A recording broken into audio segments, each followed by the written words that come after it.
Hello students, welcome back to my channel. F Y BAF में आपका जो first semester है उसके अंदर एक सब्जेक्ट है फाइनेंशियल मैनेजमेंट। आज हम लोग ये स्टार्ट करने जा रहे हैं। इसके अंदर कई सारे चैप्टर्स है, बट सबसे इजी चैप्टर जो है हम लोग उससे स्टार्ट करेंगे, जिसका नाम है लीवरेजेस। अब ये जो चैप्टर है लीवरेजेस, इसके अंदर आपको सम में क्या फाइंड करना होगा। इसके अंदर जब एग्जाम्पल आएगा तो एग्जाम्पल के अंदर आपको तीन तरीके के लीवरेजेस निकालने होंगे। क्वेश्चन दिया होगा, क्वेश्चन में बोला रहेगा find all three types of leverages. तो जो पहला लीवरेज है उसका नाम है ऑपरेटिंग लीवरेज और उसका फॉर्मूला है कंट्रीब्यूशन अपॉन ईबीआईटी।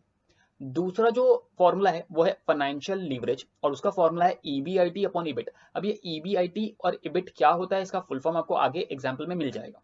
अब दूसरा जो फॉर्मूला है वो है कंबाइंड लीवरेज वाला, जिसके अंदर है कंट्रीब्यूशन अपॉन ईबीटी, या फिर एक ऑल्टरनेट फॉर्मूला भी है operating leverage into financial leverage. तो ये तीन फॉर्मूला है जो आपको एग्जाम्पल में फाइंड करने के लिए कहा जाएगा और हमको निकालने हैं ये तीन फॉर्मूलाज। ठीक है, तो चलिए डायरेक्टली एग्जाम्पल में जाते हैं।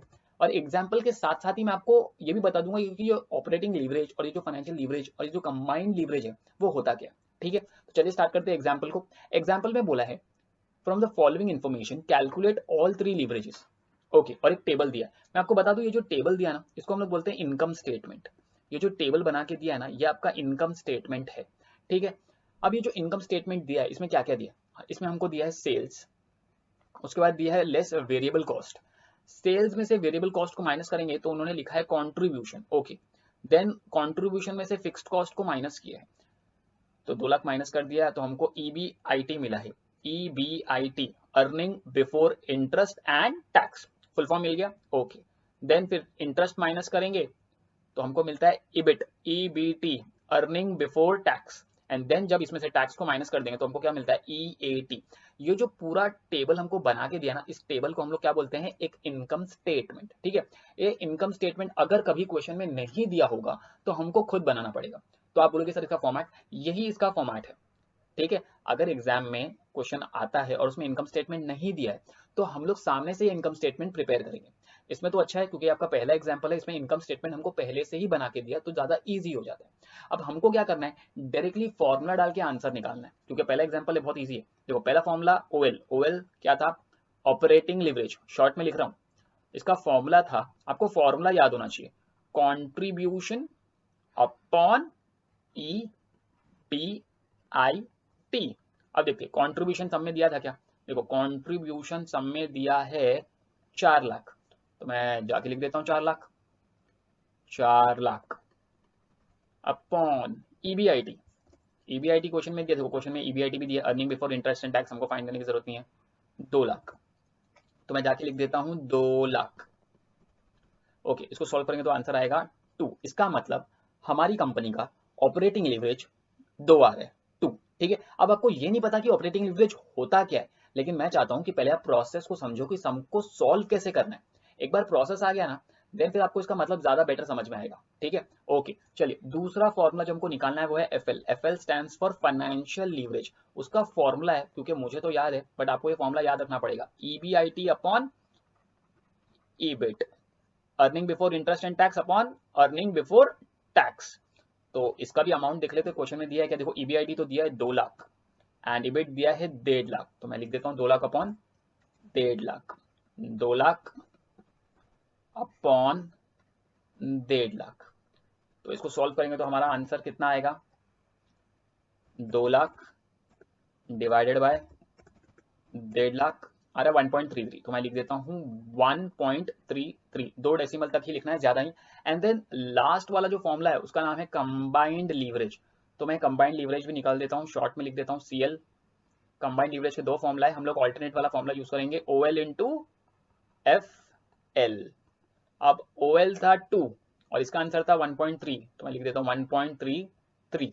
तो आंसर कितना आएगा कैलकुलेट करके देख लेते हैं, 2 इंटू 1.33, 2.66 आ रहा है, मैं 2.67 कर देता हूँ, 2.67।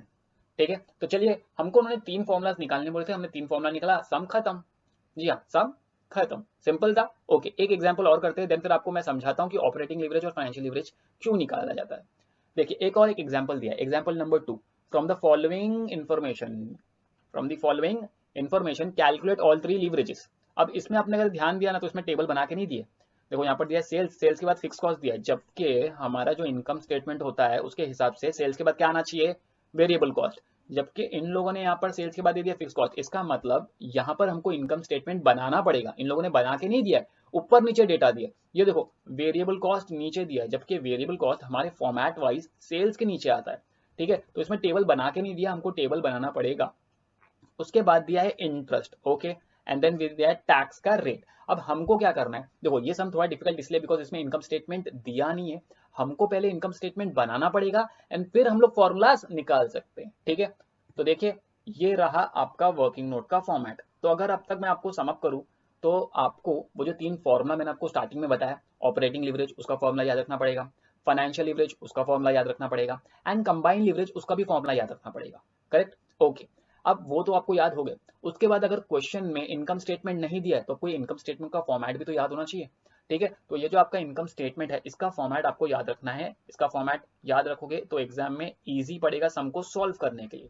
ठीक है, तो चलिए हमने अपना इनकम स्टेटमेंट बना लिया बिकॉज सम में पहले से नहीं दिया था। तो हमारे इनकम स्टेटमेंट में सबसे पहले क्या आता है, सेल्स। समय सेल्स दिया है 20 लाख, तो मैं लिख देता हूँ यहाँ पर 20 lakhs। वेरिएबल कॉस्ट कितना दिया है, देखो वेरिएबल कॉस्ट यहाँ है 12 लाख, तो मैं लिख देता हूँ यहाँ पर 12 लाख। 20 में से 12 जाएगा तो मिलेगा 8 लाख। अब गलती से कंट्रीब्यूशन को क्वेश्चन में मत ढूंढना। कंट्रीब्यूशन मिलता कैसे है, सेल्स लेस वेरिएबल कॉस्ट, तब जाके कंट्रीब्यूशन मिलता है। ठीक है, अच्छा अब फिक्स कॉस्ट चाहिए फॉर्मूलेट वाइज, तो 5 लाख, तो मैं लिख देता हूँ यहाँ पर 5 लाख। 8 में से 5 गया तो कितना बचेगा, 3। देखो वापस से यहाँ पर EBIT सम में नहीं दिया होता, इसको सॉल्व करना पड़ता है, इसको इससे सॉल्व करेंगे तो ये मिलता है। इंटरेस्ट, इंटरेस्ट सम में दिया है क्या, इंटरेस्ट सम में दिया है 2 लाख, तो मैं जाके लिख देता हूँ इंटरेस्ट 2 लाख। तो 3 में से 2 लाख जाएगा तो कितना बचेगा, 1 लाख। ठीक है, ये जो ईबेट है ये भी क्वेश्चन में नहीं दिया था, ये मैंने फाइंड किया। ठीक है, कुछ चीजें मैं फाइंड करता हूँ, कुछ चीजें हमको समय पहले से दिया होता है। देन फिर टैक्स, टैक्स का परसेंटेज दिया है 50%। ठीक है, क्वेश्चन में दिया है टैक्स का रेट 50%। अब 50% किसका, 50% ऑफ EBT। तो 1 लाख का 50% निकालेंगे तो कितना आएगा, 1 लाख का 50%, 1 लाख इंटू 1 लाख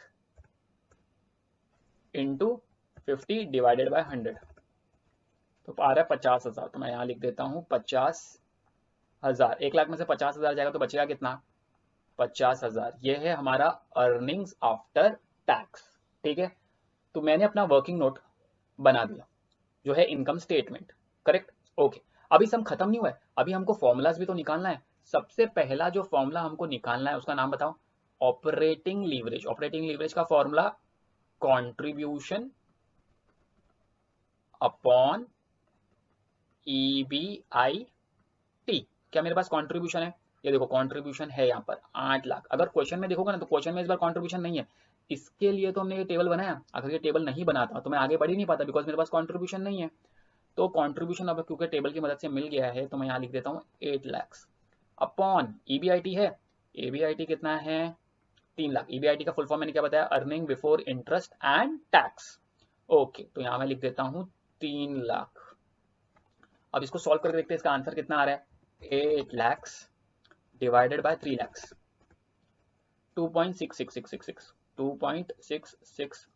तो मैं इसको 67 कर देता हूँ। तो हमारा ऑपरेटिंग लीवरेज का आंसर आ गया। अब हम आगे बढ़ते हैं और निकालते हैं फाइनेंशियल लीवरेज। फाइनेंशियल लीवरेज मैं शॉर्ट में लिख रहा हूँ, आप लोग को फुल फॉर्म लिखना है। फाइनेंशियल लीवरेज का फॉर्मूला है EBIT अपॉन EBT। अब जरा देखते हैं EBIT कितना था हमारे एग्जाम्पल में, 3 लाख, और EBIT कितना था, 1 लाख। तो 3 लाख डिवाइडेड बाय 1 लाख, तो मैं लिख देता हूँ 3 लाख डिवाइडेड बाय 1 लाख। तो आंसर कितना आएगा, सॉल्व करके देख ले हम लोग। ओके चलो, ये रहा 3 lakh divided by 1 lakh, answer आ रहा है 3। तो जो 3 है ये हमारा फाइनेंशियल लीवरेज। ऑपरेटिंग लीवरेज कितना आया था, 2.67, और फाइनेंशियल लीवरेज कितना आ रहा है, 3। ओके चलो और आगे बढ़ते हैं। थर्ड वाला क्या है, कंबाइंड लीवरेज, राइट। तो ये जो कंबाइंड लीवरेज है इसका जो फॉर्मूला है, इसका फॉर्मूला क्या है, इसका फॉर्मूला है operating leverage into financial leverage. तो ऑपरेटिंग लीवरेज का आंसर आया था 2.67 इनटू इसका आंसर कितना आ रहा है, 3। तो हमको कंबाइंड लीवरेज का आंसर मिल जाएगा। तो कितना आ रहा है जरा सॉल्व करके देख लेते हैं हम लोग। 2.67 इंटू 3, तो आंसर आ रहा है 8.01। एक बार फिर से चेक करना है, 2.67 इंटू 3, तो आंसर आ रहा है 8.01। तो अब हम लोगों ने हमारा दूसरा एग्जाम्पल भी सॉल्व कर लिया। क्या आपको पता चला first example and second example में क्या फर्क था? फर्स्ट एग्जाम्पल में अगर हम जाए तो इसमें हमको इनकम स्टेटमेंट पहले से ही बना के दिया था, तो इससे मैंने डायरेक्टली ये 3 फॉर्मुलाज निकाल दिए। तो आपके दिमाग में यह आ गया था कि ठीक है, लीवरेज का सम आएगा एग्जाम में तो मुझे फॉर्मुलाज याद होने चाहिए। फॉर्मुलाज कौन कौन से हैं? 3 फॉर्मुला है, operating leverage, financial leverage, combined leverage. Operating leverage का formula contribution upon EBIT, financial leverage का formula EBIT upon EBIT, combined leverage का फॉर्मुला कंट्रीब्यूशन अपॉन ईबीटी, या एक ऑल्टरनेट फॉर्मुला भी है operating leverage into financial leverage. अब तक 2 example solve किए, दोनों एग्जांपल में मैंने operating leverage into financial leverage किया। आप चाहते तो कंट्रीब्यूशन अपॉन ईबीटी भी करते तो भी आंसर सेम ही आ जाता। ठीक है, ओके। तो अगर हम आगे बढ़े तो मैं आपको बता दूं, सेकंड एग्जांपल जब हमने किया तो सेकंड एग्जांपल में नया पार्ट ये था कि हमको इनकम स्टेटमेंट बनाकर नहीं दिया गया था। तो अब आपका काम बढ़ गया। आपको मैंने बोला था 3 फॉर्मूला याद रखना है, वो तो आपने कर ही लिया। अब आपको ये जो टेबल है इनकम स्टेटमेंट, इसको भी याद करना पड़ेगा। सेल्स लेस वेरिएबल कॉस्ट तो मिलता है contribution, contribution minus fix cost तो मिलता है ईबीआईटी, ईबीआईटी का full form earning before interest and tax. अगर ईबीआईटी में से इंटरेस्ट माइनस कर दे तो हमको क्या मिलता है? इबिट, इबिट का full form earning before tax. और इसमें से अगर टैक्स को माइनस कर दे तो हमको मिलता है अर्निंग्स आफ्टर टैक्स। एक बार ये टेबल हमने बना दिया, टेबल बनाने के बाद हमारा काम आसान हो जाता है। अब मैं ऑपरेटिंग लीवरेज ढूंढ सकता हूँ। ऑपरेटिंग लीवरेज का फॉर्मूला कंट्रीब्यूशन अपन ईबीआईटी, पहले मेरे पास क्वेश्चन में नहीं था कंट्रीब्यूशन, बट क्योंकि मैंने टेबल बनाया तो मुझको कंट्रीब्यूशन मिल गया, राइट। तो एग्जाम में आपको देखना पड़ेगा कि टेबल अगर बना के दिया है तो बहुत अच्छा है। अगर उन्होंने सब में एग्जाम्पल में टेबल नहीं बना के दिया है तो आपको क्या करना पड़ेगा? खुद से एक इनकम स्टेटमेंट बनाना पड़ेगा, एंड देन फिर हम लोग ये तीनों फॉर्मुला निकालेंगे। पहला फॉर्मुला था ऑपरेटिंग लीवरेज, दूसरा फॉर्मुला था फाइनेंशियल लीवरेज, और तीसरा फॉर्मुला था कंबाइंड लीवरेज।